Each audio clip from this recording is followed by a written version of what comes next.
যে প্রিয় সাংবাদিক বন্ধুগণ, আপনারা জানেন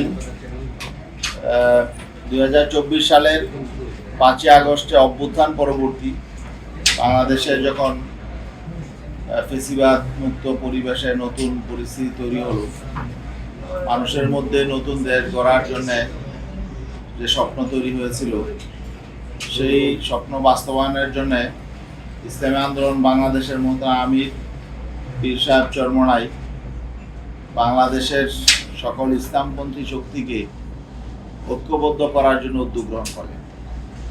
পরবর্তীতে তিনি ইসলামপন্থী ভোট যাতে এক বাক্সে আসে,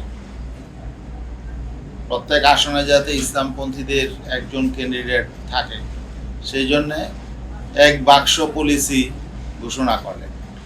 এতে করে গোটা বাংলাদেশে বিপুল উৎসাহ উদ্দীপনা তৈরি হয়েছে, মানুষের মধ্যে আশার সঞ্চার হয়েছে এবং মানুষ ঐক্যবদ্ধ হয়েছে আগামীতে এখানে নতুন শক্তিকে ক্ষমতায় নিয়ে আসবে।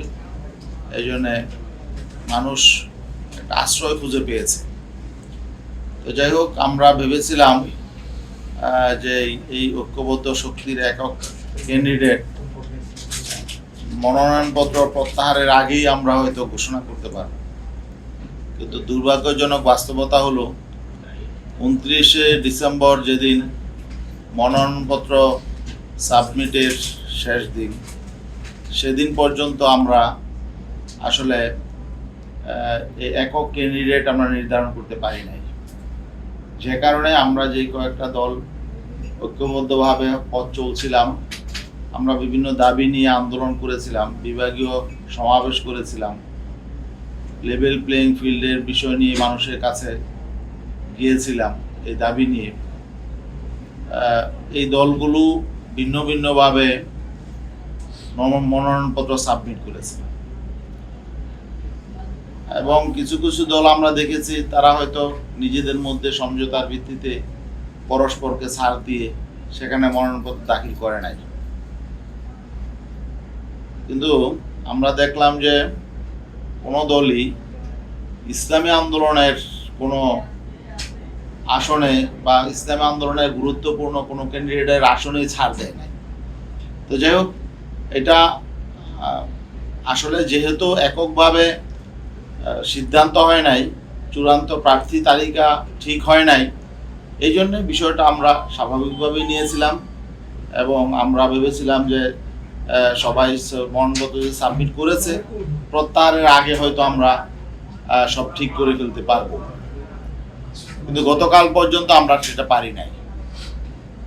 উদ্ভূত পরিস্থিতি নিয়ে আমরা মনে করেছি যে আমাদের গোটা বাংলাদেশের আমাদের যে জনশক্তি আছে, সেখানে আমাদের জেলা সভাপতি, সেক্রেটারি, আমাদের দলীয় মনোনীত ক্যান্ডিডেট এবং আমাদের মজলিসে শুরা, মজলিসে আমেলা, প্রেসিডিয়ামের মেম্বার, উপদেষ্টা পরিষদ, আমাদের সকলকে নিয়ে আমরা গত রাত 12টা পর্যন্ত আমরা এই পরিস্থিতি নিয়ে আমরা আলোচনা করেছি, সকলের মতামত দিয়েছি।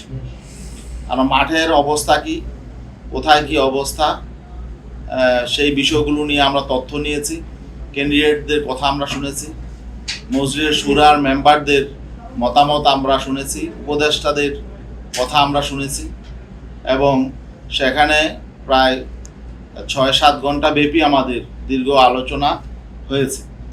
তো সেই বিষয়গুলো নিয়ে আজকে আমাদের মজলিসে আমেলার গুরুত্বপূর্ণ মিটিং ছিল। আমাদের এই মজলিসে আমেলার মিটিং একটু আগে শেষ হয়েছে, সেই বক্তব্যটি আমাদের বিশ্লেষণ হয়েছে। সর্বশেষ আমাদের নির্বাচনী পরিস্থিতি এবং আমাদের অন্যান্য সহযোগী সংগঠনগুলোর সাথে আমাদের আচরণ, তাদের অবস্থা, এসবগুলো নিয়ে আমাদের কথাবার্তা হয়েছে, আলোচনা হয়েছে। তো এখন আমরা অন্যান্য সমমনা আমাদের যে রাজনৈতিক দল যাদেরকে নিয়ে আমরা পথ চলা শুরু করেছিলাম, তাদের সাথেও আমরা পরস্পর যোগাযোগ করছি, আমাদের আলোচনা চলমান আছে। আমরা চাচ্ছি যে মানুষের মধ্যে যে আগ্রহ তৈরি হয়েছিল, যে প্রত্যাশা তৈরি হয়েছে, ওয়ান বক্স পলিসির যে প্রবক্তা পীর সাহেব চরমোনাই এবং ঐক্যের বলা চলে প্রধান উদ্যোক্তাই তিনি, তার এই নীতি পলিসির আলোকে আগামীতে কিভাবে আমরা নির্বাচনে অংশ নিতে পারবো, মানুষের সমর্থন কিভাবে আদায় করতে পারবো, মানুষের প্রত্যাশা কিভাবে বাস্তবায়ন করতে পারবো, এটা নিয়ে আমরা এখনো পর্যন্ত আলাপ আলোচনা চালিয়ে যাচ্ছি।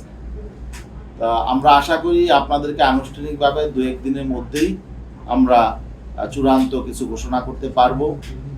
এখনো আমরা আলাপ আলোচনা চালিয়ে যাচ্ছি। আমরা আশা করি ইনশাল্লাহ একটা পর্যায়ে আমরা পৌঁছতে পারবো, আশা করি ইনশাল্লাহ আগামী 1-2 দিনের মধ্যে, এবং আনুষ্ঠানিকভাবে আমরা ইনশাল্লাহ আমাদের নির্বাচনটা আমরা কিভাবে করব এবং ওয়ান বক্স পলিসি কিভাবে বাস্তবায়িত হবে এই বিষয়টা, এটার রূপরেখাটা আমরা আগামী 2-1 দিনের মধ্যে আমরা ইনশাল্লাহ আপনাদেরকে আনুষ্ঠানিকভাবে জানিয়ে দেবো ইনশাল্লাহ। ধন্যবাদ।